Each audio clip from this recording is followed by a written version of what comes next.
الحمد لله نحمده ونستعينه ونستغفره ونعوذ بالله من شرور أنفسنا ومن سيئات أعمالنا من يهده الله فلا مضل له ومن يضلل فلا هادي له وأشهد أن لا إله إلا الله وحده لا شريك له وأشهد أن محمدا عبده ورسوله أما بعد فإن خير الحديث كتاب الله وخير الهدي هدي محمد صلى الله عليه وسلم وشر الأمور محدثاتها وكل محدثة بدعة وكل بدعة ضلالة وكل ضلالة في النار رب اشرح لي صدري ويسر لي أمري واحلل عقدة من لساني يفقهوا قولي اللهم انفعنا بما علمتنا وعلمنا ما ينفعنا وزدنا علما رب أوزعني أن أشكر نعمتك التي أنعمت علي وعلى والدي وأن أعمل صالحا ترضاه وأصلح لي في ذريتي إني تبت إليك وإني من المسلمين أعوذ بالله السميع العليم من الشيطان الرجيم بسم الله الرحمن الرحيم يا أيها الذين آمنوا لا تلهكم أموالكم ولا أولادكم عن ذكر الله ومن يفعل ذلك فأولئك هم الخاسرون وأنفقوا مما رزقناكم من قبل أن يأتي أحدكم الموت فيقول رب لولا أخرتني إلى أجل قريب فأصدق وأكن من الصالحين ولن يؤخر الله نفسا إذا جاء أجلها والله خبير بما تعملون.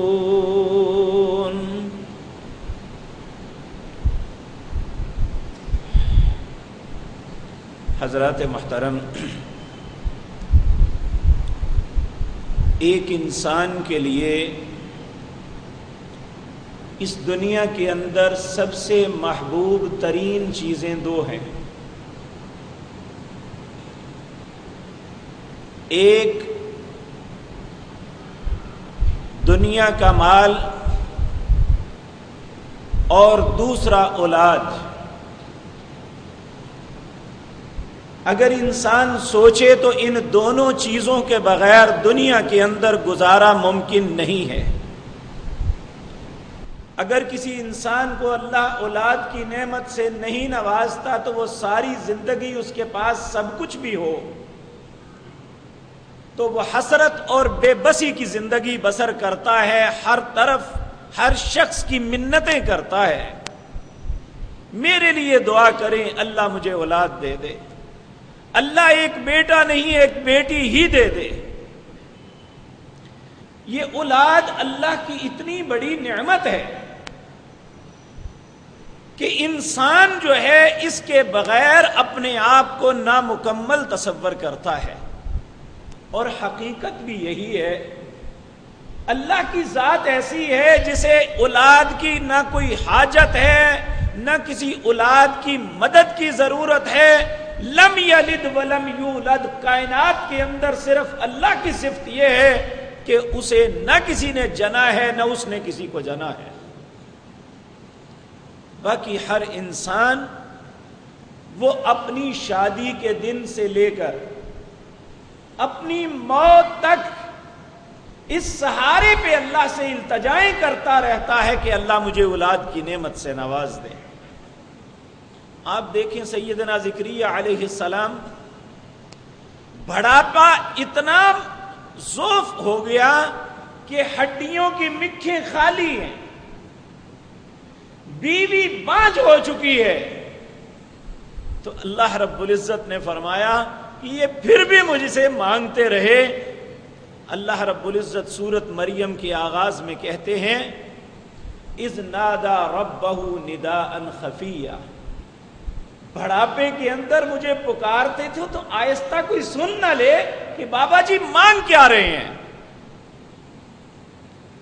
تو مجھ سے یہ مانگتے رہے۔ تو یہ بات ہمیں سمجھاتی ہے کہ انسان اپنے آپ کو نامکمل تصور کرتا ہے اولاد کے بغیر،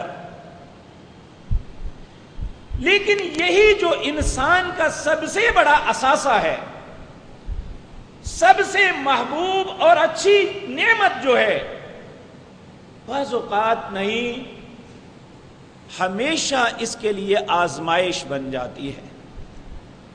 اسی طرح زندگی کے دنوں کو گزارنے کے لیے انسان کے لیے اشد ضروری ہے کہ اس کے پاس زیادہ راہ خرچہ ہو، اور خرچہ پیسے کو کہتے ہیں۔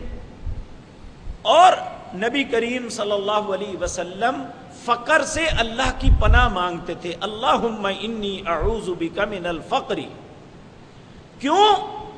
کہ فقر جو ہے یہ کفر کی طرف لے جاتا ہے۔ اس لیے انسان کی زندگی کی اشد ضرورتیں ہیں اس کا مال اور اس کی اولاد۔ لیکن یہ بات یاد رکھیں، جب ہم مال لیتے ہیں یا ہم اولاد لیتے ہیں، اللہ ہمیں وہ عطا کرتے ہیں تو ایک ایگریمنٹ کے تحت، ایک معاہدے کے تحت ہمیں ملتا ہے۔ ہمیں یہ نہیں کہ تمہیں پیسہ دے دیا تو جو مرضی کرو، تمہیں اولاد دے دی تو جیسے مرضی کرو، ایک ایگریمنٹ کے تحت ہمیں یہ سب کچھ ملتا ہے۔ ہمیں وہ ایگریمنٹ ہم ہر صورت پورا کرنا ہے۔ سورت توبہ کے اندر اللہ رب العزت تذکرہ فرماتے ہیں ایسے انسانوں کا، وَمِنْهُمْ مَنْ عَاهَدَ اللَّهُ، کچھ لوگ ایسے ہیں جنہوں نے اللہ سے عہد کیا، لَإِنْ آتَانَا مِنْ فَضْلِهِ، اگر اے اللہ تو اپنے فضل سے ہمیں مال عطا کرے گا، لَنَصَّدَّقَنَّ وَلَنَكُونَنَّ مِنَ الصَّالِحِينَ، ہم وعدہ کرتے ہیں یہ اے اللہ ہمارا تمہارے درمیان ایگریمنٹ ہے، ہمارا عہد ہے، ہم ضرور اللہ کے تیرے رستے میں خرچ بھی کریں گے اور مال آنے کے باوجود نیک رہیں گے۔ تو اللہ فرماتے ہیں فلما آتاہم من فضلی، جب میں اپنا فضل انہیں عطا کر دیتا ہوں، وَمِنْهُمْ من عاہد اللہ لئن آتانا من فضلہ لنصدقن ولنکونن من الصالحین فلما آتاہم من فضلہ بخلوا بہ وتولوا وہم معرضون، جب میں سب کچھ دے دیتا ہوں تو انسان اپنے ایگریمنٹ کو توڑ دیتا ہے، نہ تو وہ صدقہ کرتا ہے، جتنا اس پہ حق بنتا ہے وہ نہیں کرتا، وَتَوَلَّوْا وَهُمْ مُعْرِضُونَ۔ دوسری بات کہ میرے ساتھ اس نے معاہدہ کیا تھا کہ اللہ تمہیں مال دے گا تو میں نیک بنوں گا، یہ نیک بننے کے بجائے یہ برے راستے پہ چل پڑتا ہے، ہر بات پہ اللہ کی نافرمانی۔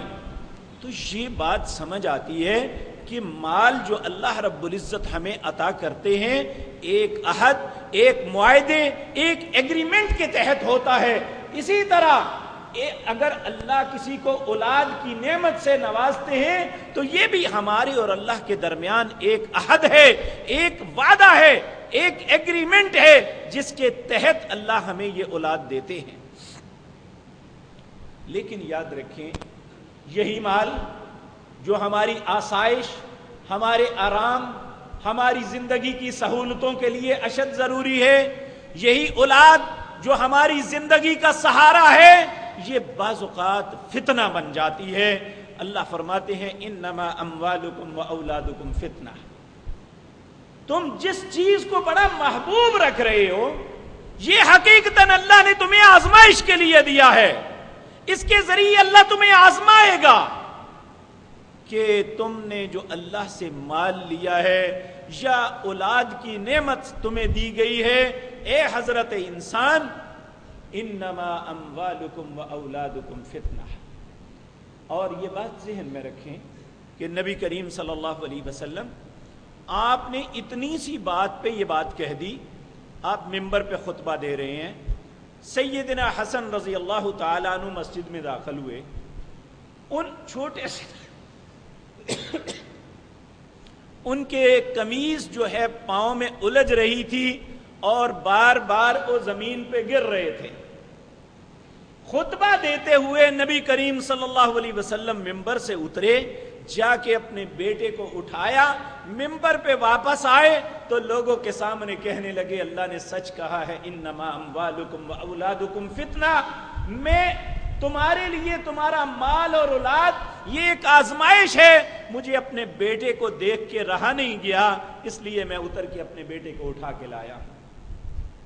لیکن میرے عزیز بھائیوں، اس وقت یہ مال، یہ اولاد ہمارے لیے وبال بن جاتی ہے جب ہم اس کو مس یوز کرتے ہیں، غلط استعمال کرتے ہیں.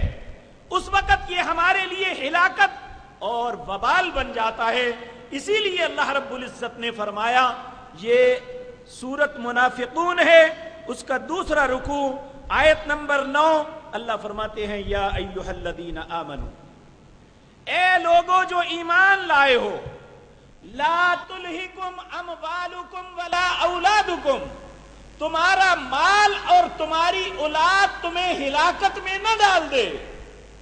اب سوچنے کی بات یہ ہے کہ مال اور اولاد یہ تو ہمارے لیے ایک نعمت ہے، یہ ہمیں ہلاکت میں کیسے ڈالے گی؟ تو ہم کچھ مثالیں جو قرآن نے ہمیں بتلائی ہیں، ہم انہیں سامنے رکھ کے اس سے ایک سبق حاصل کرتے ہیں، کیونکہ ہم بھی صاحب اولاد ہیں. اللہ نے ہمیں بھی زندگی گزارنے کے لیے کچھ مواقع، کچھ مال دولت سے نوازا ہے. کہیں ہماری یہ بہترین نعمتیں جو ہیں ہمارے لیے ہلاکت کا سبب نہ بن جائیں. ہلاکت کس طرح بنتی ہے؟ تو میرے عزیز بھائیوں، سب سے پہلی بات جو میں نے آپ کے سامنے پہلے سورت توبہ کی آیت پڑھی، مدینہ منورہ میں ایک شخص تھا، اس کا نام تھا ثعلبہ بن ابی حاتم. یہ رسول اللہ صلی اللہ علیہ وسلم کے پاس آیا. اس نے کہا یا رسول اللہ صلی اللہ علیہ وسلم میرے لیے دعا فرمائیے. آپ نے فرمایا کیا ہوا؟ کہنے لگا میرے لیے یہ دعا کریں اللہ مجھے بہت سا مال دے. آپ نے فرمایا دیکھو تم جس حالت میں ہوں خوش نہیں ہو. اس نے کہا ٹھیک ہے جی، آپ جیسا ایمان تو نہیں ہم میں، لیکن میں وعدہ کرتا ہوں اگر اللہ مجھے مال دے گا تو میں اس مال کا حق ادا کروں گا. آپ نے فرمایا نہیں کر سکو گے. اس نے پھر اصرار کیا. آپ نے اس کے لیے دعا مانگی. امام ابن کثیر رحمت اللہ علیہ اس آیت کے ضمن میں یہ سارا واقعہ انہوں نے درج کیا ہے. یہ 10واں پارہ ہے. اللہ رب العزت فرماتے ہیں وَمِنْهُمْ مَنْ آحَدَ اللَّهُ لَئِنْ آتَانَا مِنْ فَضْلِهِ لَنَصَّدَّقَنَّ وَلَنَكُونَنَّ مِنَ الصَّالِحِينَ. کچھ ایسے لوگ ہیں جنہوں نے عہد کیا اگر اللہ اپنے فضل سے ہمیں مال دے گا ہم ضرور صدقہ کریں گے اور نیک بن جائیں گے. کہتے ہیں اللہ نے اسے کچھ جانور بکریاں دی، جس طرح کیڑے بڑھتے ہیں صحابہ کہتے ہیں اس طرح بڑھی وہ. اس کے لیے مدینے میں رہنا مشکل ہو گیا. کہتے ہیں پھر یہ شخص اپنے مال کو لے کے مدینے کے مضافات باہر چلا گیا. پھر یہ ہمارے ساتھ ظہر اور عصر کی نماز کے لیے آتا، باقی نمازیں اس سے چھوٹ گئی، یہ اپنے مال و متاع کی حفاظت پہ لگا رہتا. یہ پہلی آزمائش تھی کہ اس سے 3 نمازیں جو مسجد نبوی میں 5 جو ادا کرتا تھا ان میں 3 چھوٹ گئی، 2 باقی رہ گئی. پھر کہتے ہیں اس کا مال اور بڑھا، اس نے اپنی پراپرٹی اور آگے لے لی، اپنی چراگاہیں لے لی اور یہ اور باہر چلا گیا. پھر یہ جمعے کے جمعے مسجد میں آیا کرتا تھا.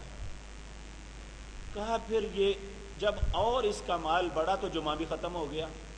پھر رستے میں آنے والے لوگوں سے پوچھا کرتا تھا کہ رسول اللہ نے کیا فرمایا. اسی اثناء میں زکوٰۃ کی آیتیں اللہ فرض کر دیتے ہیں، نافذ فرما دیتے ہیں. نبی کریم صلی اللہ علیہ وسلم نے اپنا ایک عامل بنا کے شخص بھیجا کہ فلاں فلاں فلاں بندے سے جا کے زکوٰۃ وصول کر کے لاؤ، اور زکوٰۃ کی ترتیب یہ ہونی چاہیے. وہ شخص اس سالبہ بن ابی حاتب کے پاس بھی گیا. اس نے رسول اللہ کا باقاعدہ لکھا ہوا ریٹن خط جو آپ نے لکھوا کے مہر لگا کے دیا تھا، اس نے حاتب اس کو دکھایا کہ رسول اللہ صلی اللہ علیہ وسلم نے بھیجا. اس نے پڑھا، کہنے لگا یہ تو مجھے ٹیکس کی بھین لگتی ہے. یہ کیا ہوا؟ میں نے اتنی محنت سے مال اکٹھا کیا، تم مجھ پہ ٹیکس لاگو کرنے آ گئے ہو. انہوں نے کہا دیکھو رسول اللہ نے کہا ہے صلی اللہ علیہ وسلم. کہنے لگا تم نے اور بھی کہیں جانا ہے؟ کہنے لگے ہاں. کہنے لگے ہو کے آؤ، واپسی پہ میں بتاؤں گا. وہ چلے گئے اور جب واپسی پہ آئے تو کہنے لگے وہ خط مجھے دکھاؤ. بڑے غور سے ایک دفعہ، دو دفعہ، چار دفعہ پڑھا، پھر دے کے کہنے لگا اچھا میں مشورہ کروں گا، ابھی جاؤ، اگر میرا دل جو ہے مطمئن ہوا تو میں خود دینے کے لیے آ جاؤں گا. وہ چلے گئے. جب نبی کریم صلی اللہ علیہ، یہاں اسی کے اندر ایک بنو سلیم کا شخص تھا، اللہ نے اسے بھی مال دیا ہوا تھا. جب اسے پتا چلا کہ نبی کریم صلی اللہ علیہ وسلم کے عامل زکوٰۃ لینے کے لیے آئے ہیں، تو اس شخص نے اپنے مال میں سے بہترین چیزیں جو تھی وہ ساری اکٹھی کی اور ان کے پاس آ کے اپنے گھر سے نکل کے رستے میں آ گیا کہ جب وہ پہنچیں گے میرے گھر پہنچنے سے پہلے انہیں دے دوں. اب یہ دونوں کا قصہ جب رسول اللہ صلی اللہ علیہ وسلم کے سامنے پیش ہوا تو آپ نے بنو سلیم کے شخص کے لیے دعا کی اور سالبہ پہ افسوس کیا کہ یہ مال نے اسے برباد کر دیا ہے. یہ پھر بھی آئیں بائیں شائیں کرتا رہا، اس نے نہ دیا. بالآخر اللہ رب العزت نے یہ آیتیں اتاری. اللہ رب العزت فرماتے ہیں هم الذين لا يقولون لا تنفقوا على من عند رسول الله.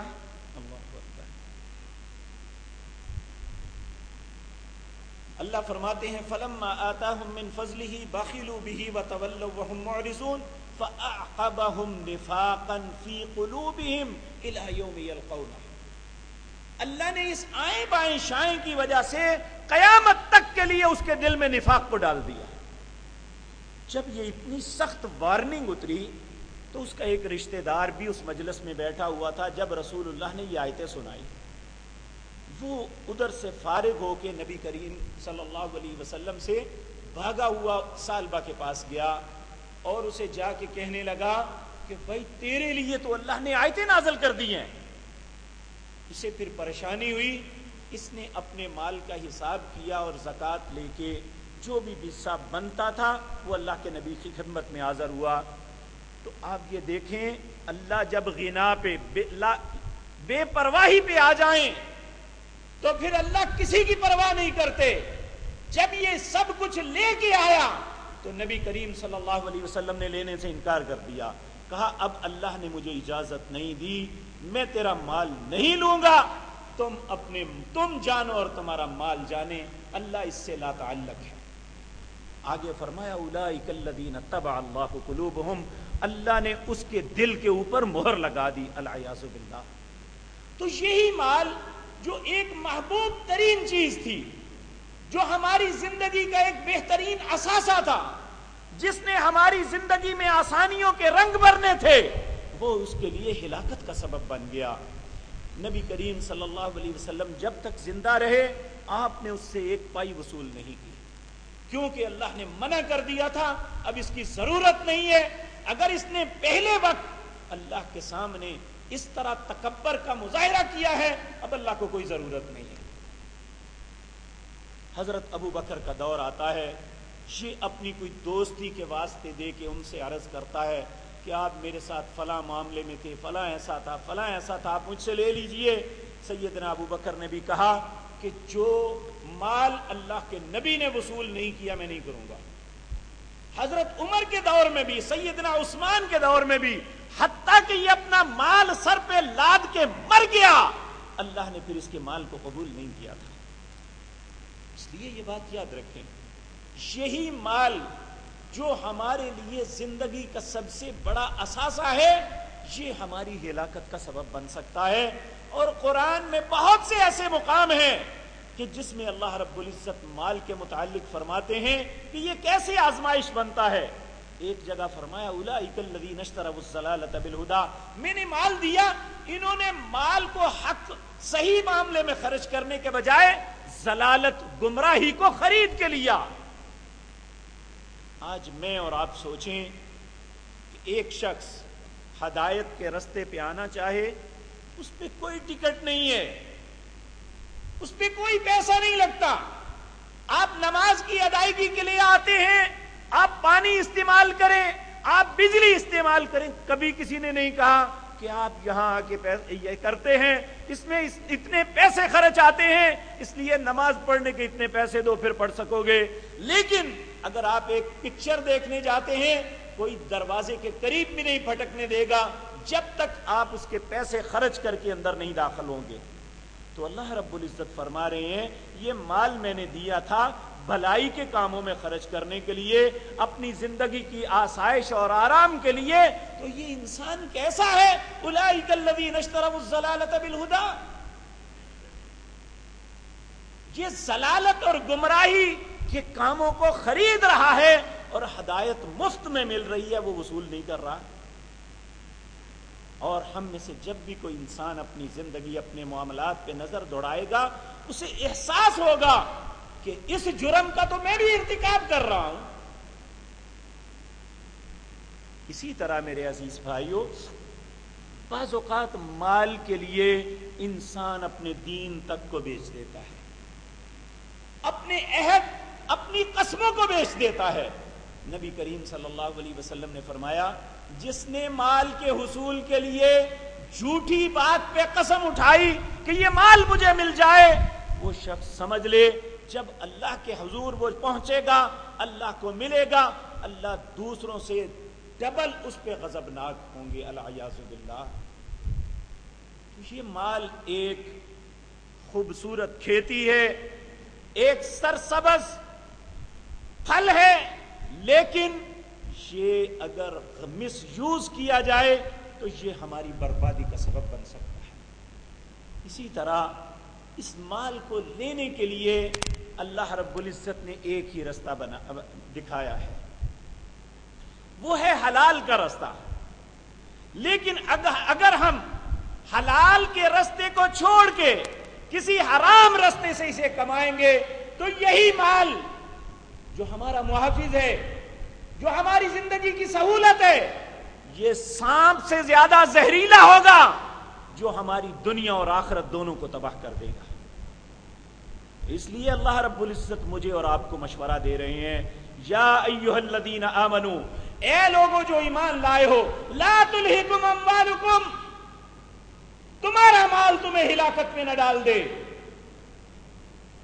میرے عزیز بھائیوں، آج ہم اپنے کاروباروں کو وسعت دینے کے لیے، اپنے معاملات میں آسودگی لانے کے لیے، اپنی پراپرٹیز کو بڑھانے کے لیے، اپنی فیکٹریوں میں اضافہ کرنے کے لیے، اپنی ٹریڈنگ میں آسمان کی بلندیوں تک پہنچانے کے لیے سود کے مال کو اپنے مالوں میں داخل کرتے ہیں اور سمجھتے ہیں کہ ہمیں اپنے کام میں 20% اضافہ ہوتا ہے، وہاں 20-25% ہمیں پروفٹ ملتی ہے.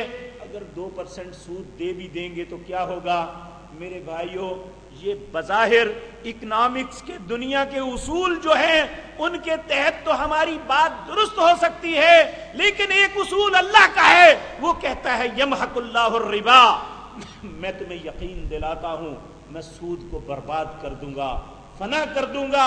اور جو شخص سود کے معاملے میں لت پت ہوگا، چاہے وہ ڈیو کے نام پہ کرے یا وہ بینک سے لے کے کرے یا وہ آپس میں کوئی طریقہ کار ایسا اختیار کرتا ہے، وہ یہ بات کہتا رہے کہ ساری دنیا کرتی ہے میں نے کر لیا تو کیا، ساری دنیا جائے بھاڑ میں، انسان کو اپنے لیے سوچنا چاہیے کہ میں نے دنیا کا جواب نہیں دینا، میں نے اپنی ذات کا جواب اپنے رب کو دینا ہے۔ دنیا کیا کرتی ہے؟ سارے لوگ ایسے کرتے ہیں، اس سے ہمیں غرض نہیں ہونی چاہیے۔ ہمیں غرض یہ ہونی چاہیے کہ مجھے اپنے رب کے حضور اکیلے میں جا کے اپنی زندگی کے معاملات کا جواب دینا ہے۔ اور یہاں یہ بات یاد رکھیں، اللہ کے حضور جانا تو یہ بہت عظیم بات ہے۔ اس سے پہلے بھی نبی کریم صلی اللہ علیہ وسلم نے فرمایا، قیامت کا دن جو 50,000 سال پہ مشتمل ہوگا، ابن آدم اپنے دونوں قدموں میں سے ایک قدم کو ہلا بھی نہیں سکے گا جب تک 4 چیزوں کا جواب نہیں دے لے گا، 2 زندگی کے متعلق اور 2 مال کے متعلق۔ پہلے پوچھا جائے گا، میں نے تمہیں زندگی دی، کہاں ضائع کی؟ میں نے جوانی دی، کہاں برباد کی؟ میں نے مال دیا، اس میں 2 باتیں بتاؤ، لیا کہاں سے، پھر یہ بتاؤ خرچ کہاں کیا؟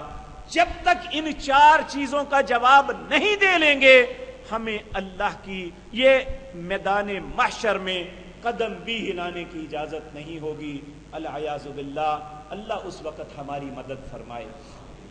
تو اس لیے اللہ رب العزت اس وقت مجھے اور آپ کو سمجھاتے ہوئے کہتے ہیں، یا ایھا الذین آمنوا لا تلہکم اموالکم، تمہارا مال تمہیں ہلاکت میں، تمہیں بربادی میں نہ ڈال دے۔ اسی طرح میرے عزیز بھائیوں، دوسری چیز جو انسان کو بربادی میں ڈالتی ہے وہ اس کی اولاد ہے، کہ انسان اپنی اولاد کی محبت کے اندر بعض اوقات ایسے فیصلے کرتا ہے جو اللہ کے لیے قطعاً ناپسند ہوتے ہیں۔ دیکھیں، ہم تو اولاد کے لیے جائز و ناجائز، حرام و حلال اور لوگوں پہ زیادتی، کسی کی کوئی تمیز نہیں کرتے۔ کہتے ہیں ہماری اولاد کے حالات اچھے ہونے چاہیے، لوگ سارے کے سارے مر جائیں، لوگ برباد ہو جائیں، ہمیں اس سے کوئی غرض نہیں۔ زبان سے نہ کہیں، لیکن ہمارا عمل تو یہی ہے۔ اللہ کے نبی نوح علیہ السلام ہے، کوئی اولاد کے لیے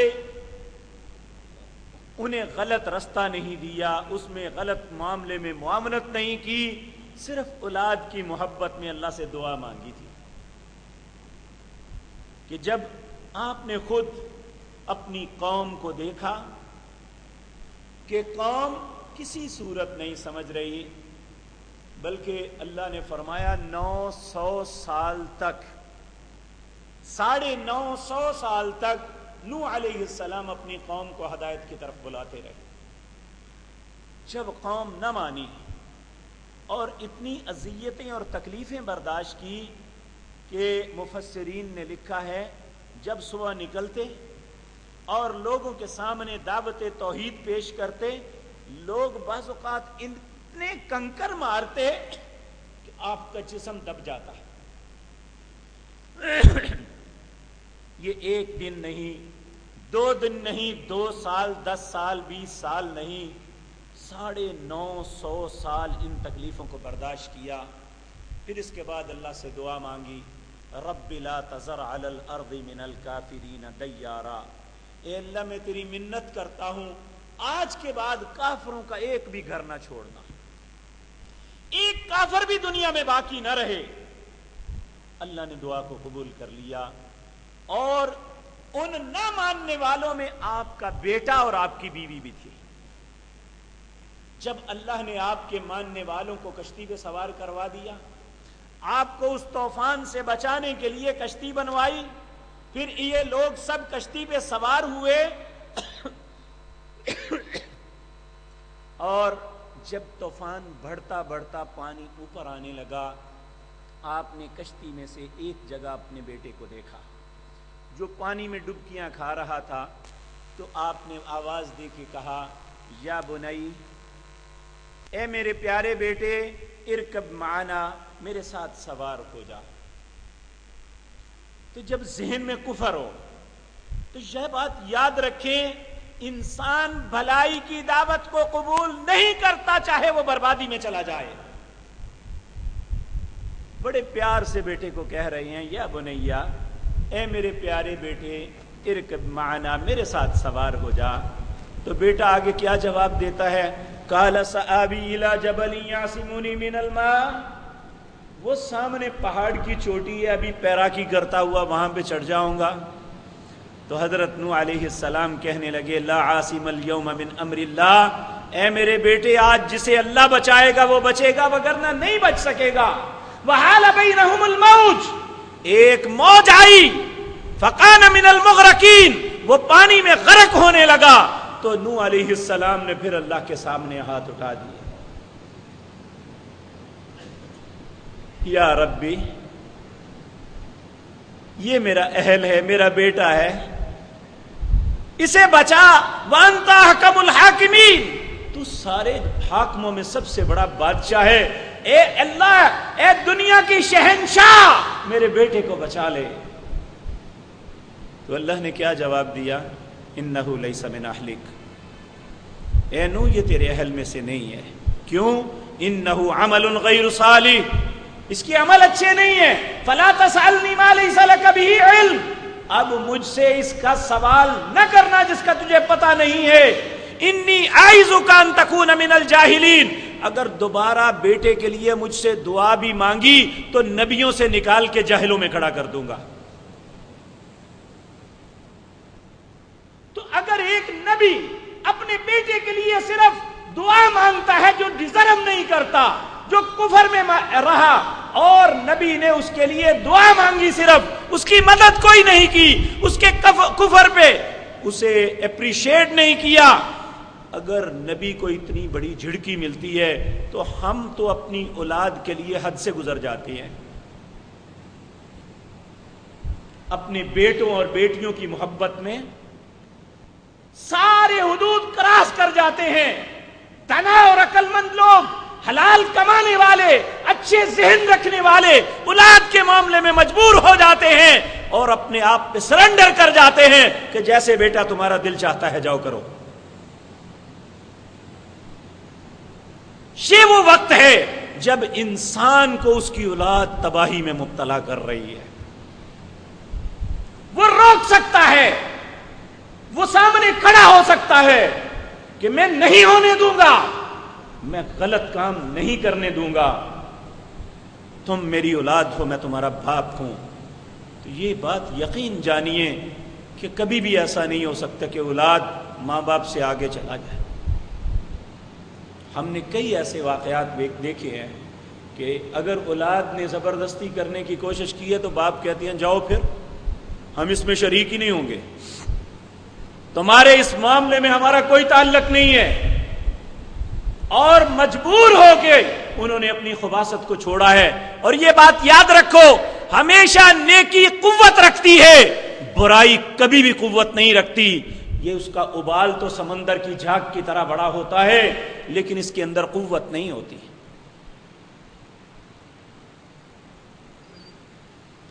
کتنی موجیں ہیں جو آسمان کی بلندیوں تک چلتی آتی ہیں، انسان دیکھ کے گھبرا جاتا ہے کہ یہ سارے کے سارے کنارے ڈبو دیں گے، لیکن کنارے سے ٹکرا کے فنا ہو جاتی ہیں۔ کنارہ مضبوط چٹان کی طرح کھڑا ہے، وہ کنارے کا کچھ بھی نہیں بگاڑ سکتی۔ اسی طرح جو ماں باپ ان معاملات میں اپنی اولاد کے سامنے کھڑے ہو جائیں کہ غلط کام نہیں گھر میں ہونے دینا، تو نہیں ہوتا، لیکن ہم اولاد کی محبت میں ہار جاتے ہیں۔ یہ وہ وقت ہے جس کے متعلق اللہ رب العزت فرما رہے ہیں لا تلہکم اموالکم ولا اولادکم، تمہارا مال اور تمہاری اولاد تمہیں ہلاکت میں مبتلا نہ کر دے۔ اس وقت کمپرومائز نہیں کرنا چاہیے۔ ہمارا ایگریمنٹ ہمارے رب کے ساتھ ہے، اور ہمارا تعلق اپنی اولاد سے زیادہ اپنے رب سے ہونا چاہیے، ہمارا تعلق اپنی بیوی سے زیادہ اپنے رب سے ہونا چاہیے، ہمارا تعلق اپنے معاشرے سے زیادہ اپنے رب سے ہونا چاہیے، ہمارا تعلق اپنی انا سے زیادہ اپنے رب کے ساتھ ہونا چاہیے۔ اللہ کو وہیں پہ ہم سے ناراضگی ہو جاتی ہے جب ہم اللہ کو فراموش کر کے دنیا کو ترجیح دے دیتے ہیں۔ یہ ہم سے بھول ہو رہی ہے۔ میں آپ سے عرض نہیں کر رہا، ہم سب اس حمام میں ننگے ہیں، لیکن یہ ایک حقیقت ہے کہ اللہ کا اصول ہے اور اللہ کے اصول اٹل ہیں، اس میں تبدیلی نہیں آتی۔ وَلَن تَجِدَ لِسُنَّةِ اللَّهِ تَبْدِيلًا، اللہ نے کہا کہ میرا جو طریقہ رائج ہو چکا اس میں تبدیلی نہیں ہے۔ اس کی مثال آپ دیکھ لیں کہ دنیا میں ایک ایسا وقت بھی آیا تھا جب ابراہیم علیہ السلام ابو الانبیاء، اللہ کے خلیل دوست، جنہیں اللہ نے بڑی سخت آزمائشوں میں مبتلا کیا، جن کی آزمائشوں میں کامیابی کا اعلان اللہ نے دنیا میں کر دیا، وَإِذِ ابْتَلَىٰ إِبْرَاهِيمَ رَبُّهُ بِكَلِمَاتٍ فَأَتَمَّهُنَّ قَالَ إِنِّي جَاعِلُكَ لِلنَّاسِ إِمَامًا، جب ابراہیم علیہ السلام کو اللہ نے آزمایا، ان آزمائشوں پہ پورے اترے، اللہ نے کہا اب دنیا کا امام تمہیں بناتا۔ آپ اندازہ فرمائیں کہ ہر نبی کے ساتھ ہر قوم، کچھ قوم کے لوگ ان سے متفق ہوتے ہیں، کچھ مخالف ہوتے ہیں۔ نبی کریم صلی اللہ علیہ وسلم امام الانبیاء ہیں، اس کے باوجود یہود اور عیسائی آپ کو نہیں مانتے، لیکن سیدنا ابراہیم خلیل اللہ ایسے نبی ہیں جنہیں عیسائی بھی اپنا سمجھتے ہیں، یہودی بھی اپنا سمجھتے ہیں، مسلمان بھی اپنا سمجھتے ہیں، مشرکین بھی اپنا سمجھتے ہیں، ان کے متعلق پوری قوم کے اندر کوئی اختلاف نہیں ہے۔ اتنا پاک باز، اتنا بلند مرتبہ، جن کی اولاد ہونے پہ رسول اللہ فخر کرتے تھے کہ ابراہیم میرے باپ ہیں، تو وہ نبی پوری قوم ایک طرف ہے، اکیلے ابراہیم ہے، بادشاہ حکومت ایک طرف، لوگ ایک طرف، معاشرے کی رسم و رواج ایک طرف، اولاد ایک طرف، سب کچھ انہوں نے صرف اکیلے تھے۔ پوری قوم کا نظریہ ایک تھا، سیدنا ابراہیم کا نظریہ ان کے مخالف تھا، تو اللہ نے قوم کی اجتماعیت کو کچھ نہیں سمجھا، کہا ان ابراہیم کان امۃ واحدہ، یہ اکیلا ابراہیم میرے لیے امت ہے، لوگ میرے سامنے کوئی حیثیت نہیں رکھتے۔ تو اس لیے یہ کہنا کہ ہم معاشرے کے ہاتھوں مجبور ہیں، ہمارا معاشرہ یہ کر رہا ہے، ہماری انا یہ چاہتی ہے، ہماری اولاد ہمارے خلاف ہے، تو میرے بھائیو سب کچھ خلاف ہو جائے، اللہ نہ خلاف ہو تو اللہ آپ کو کبھی ہزیمت میں مبتلا نہیں کرے گے۔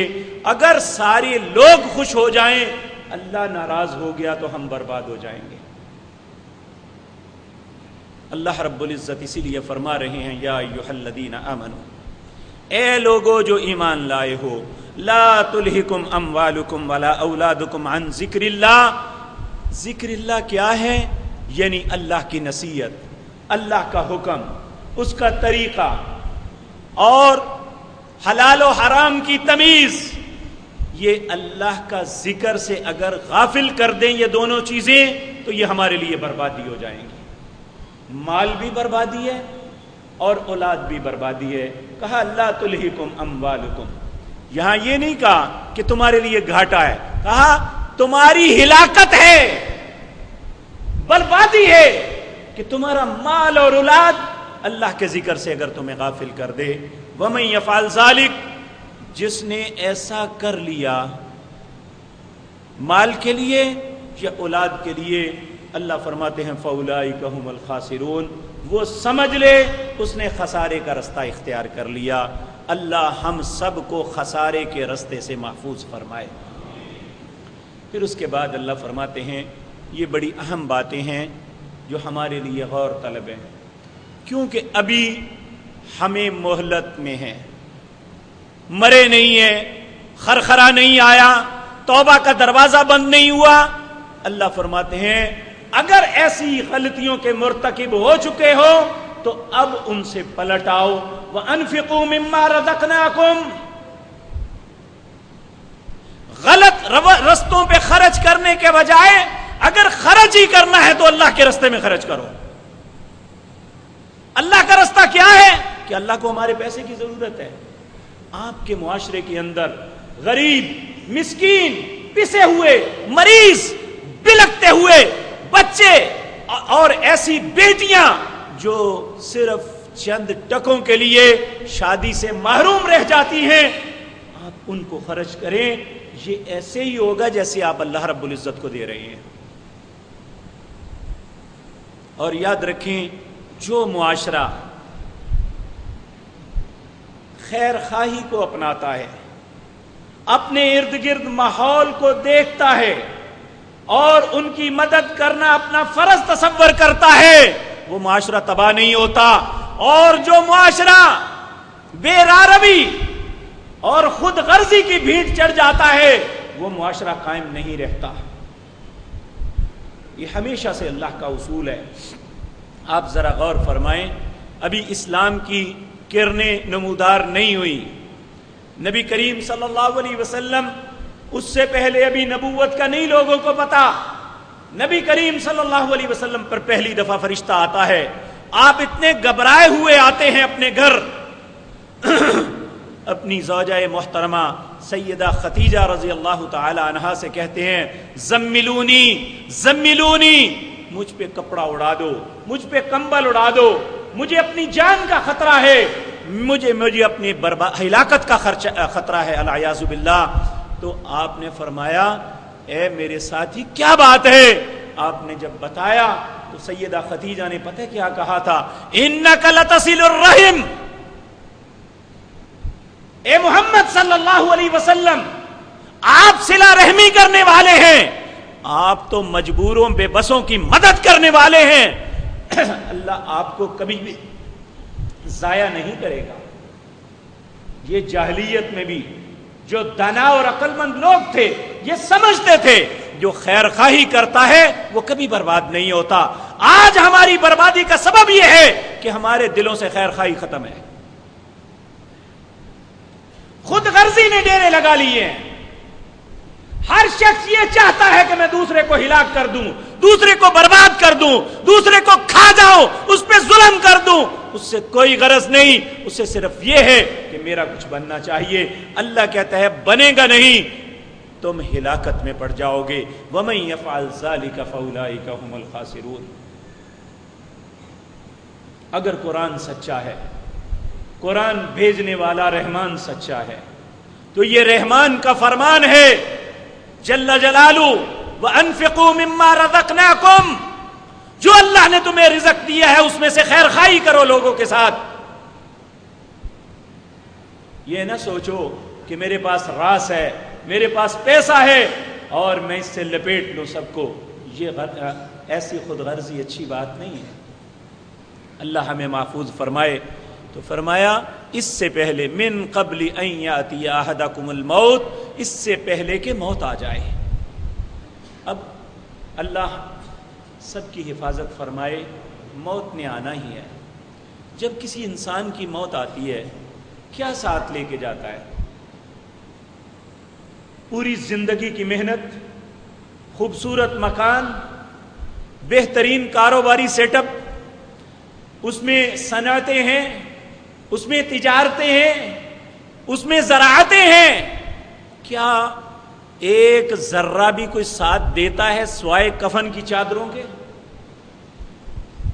یا عطر کی ایک شیشی کے جو اس پہ انڈیل دی جاتی ہے؟ کیا کبھی کوئی غریب یا امیر اس سے زائد لے کے قبر میں لوٹا ہے؟ اگر نہیں لوٹا تو جو کچھ اکٹھا کرتے ہیں وہ حلال طریقے سے کریں، اللہ کے ذکر کو اور اس کی نصیحت کو مد نظر رکھیں، تو یقین جانیے یہی مال ہمارے لیے اللہ کا فضل بن جائے گا. یہی اولاد ہماری آنکھوں کی ٹھنڈک بن جائے گی. نبی کریم صلی اللہ علیہ وسلم نے فرمایا جو مسلمان یہ چاہتا ہے کہ اس کی زندگی لمبی ہو جائے، اس کے اعمال بڑھتے رہیں، وہ اپنی اولاد کی اچھی تربیت کر جائے.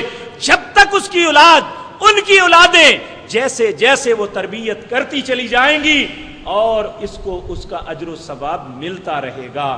کسی مولوی کے پارے پڑھنے سے ثواب نہیں ملتا. ثواب اگر ملے گا تو اس اولاد کی اچھی تربیت کرنے کی وجہ سے، انہیں نمازی بنانے کی، انہیں قرآن کی تلاوت، انہیں قرآن پڑھانے کی وجہ سے، انہیں حلال کھانے کی تمیز اور حلال و حرام کی تفریق سمجھانے کی وجہ سے اگر وہ اس رستے کو اپنا لیں گے تو اس ماں باپ کے لیے وہ آنکھوں کی ٹھنڈک بن جائیں گے، زندگی میں بھی اور زندگی کے بعد بھی. کہا موت تو آ جانی ہے، اس کے بعد اپنے معاملات ڈسکنیکٹ نہ کرو۔ اگر مال ہے تو صدقہ جاریہ کا کوئی انتظام کر کے جاؤ، اگر کہیں ہسپتال کی ضرورت ہے تو ہسپتال بننا چاہیے، اگر کہیں مسجد کی ضرورت ہے تو مسجد تعمیر ہونی چاہیے، اگر کسی غریب بلکتے ہوئے کو کھانے کی ضرورت ہے تو اسے کھانا کھلانا چاہیے، اگر کسی بیمار کو دوا کی ضرورت ہے تو اس تک دوا پہنچنی چاہیے۔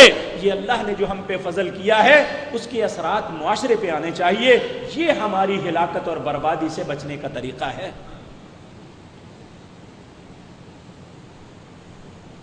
خود غرضی جو ہے اسلام میں یہ ایک گالی ہے، ایک نفرت امیز لفظ ہے جسے نہ اللہ پسند کرتے ہیں، نہ اس کے رسول نے اس سے محبت کی ہے، اور نہ ہی اسلام نے اپنی کسی بھی اچھی ڈکشنری میں اسے جگہ دی ہے۔ آج ہماری بہت سی ہلاکتوں، بہت سی بربادیوں کا سبب ہماری خود غرضی ہے۔ اللہ رب العزت ہماری حفاظت فرمائے۔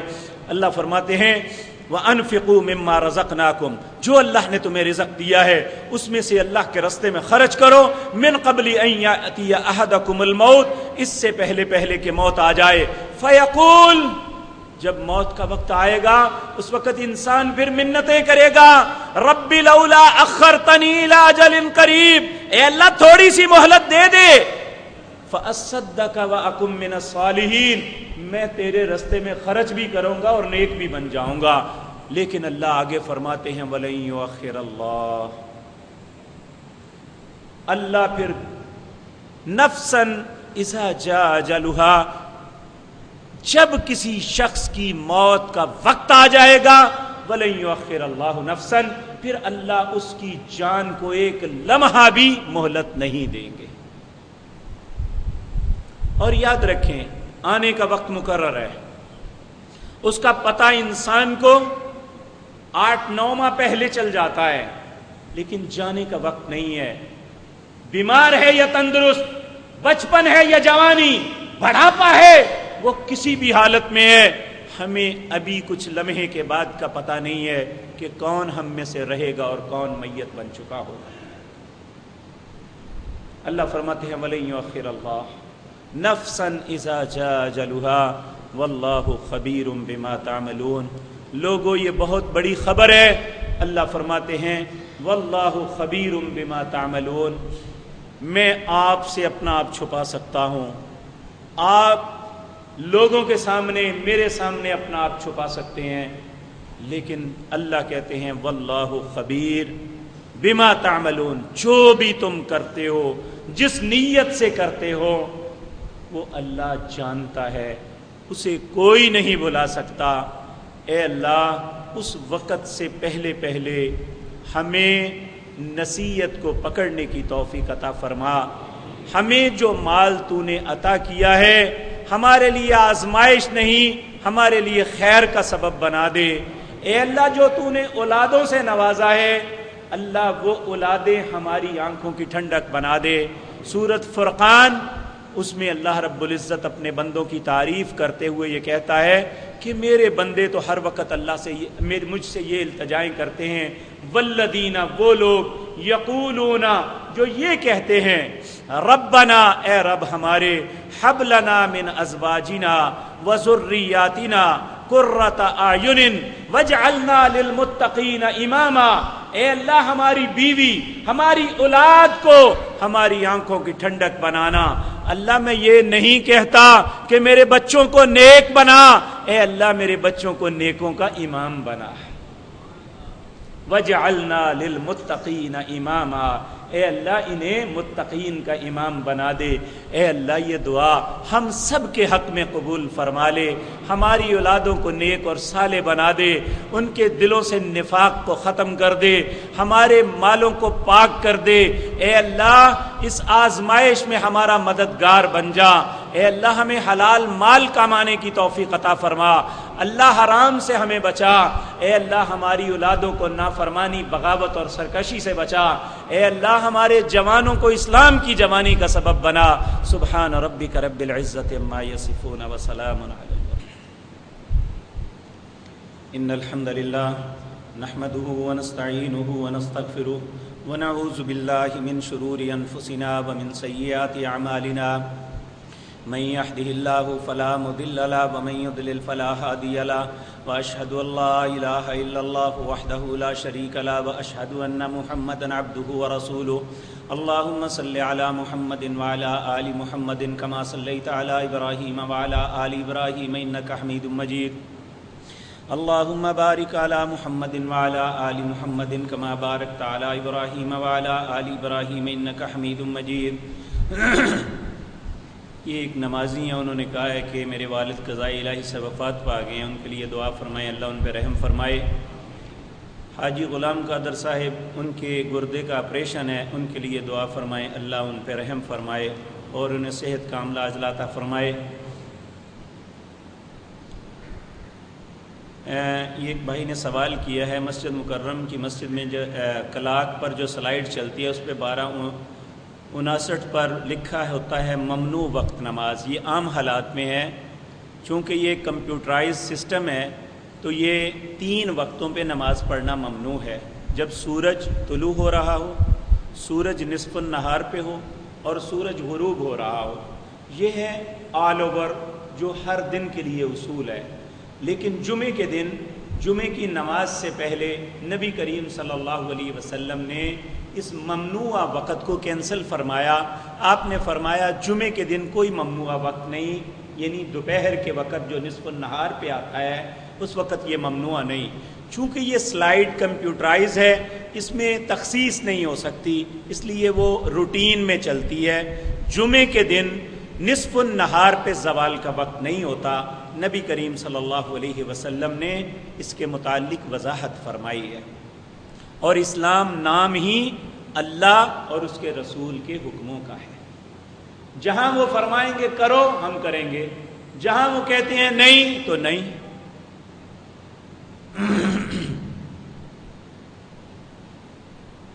میرا سوال یہ ہے کہ باپ کی وراثت میں لڑکی کا جو حصہ ہوتا ہے بھائی اس حصے کو روک سکتے ہیں؟ میں اپنے گھر میں تنگ ہوں دین۔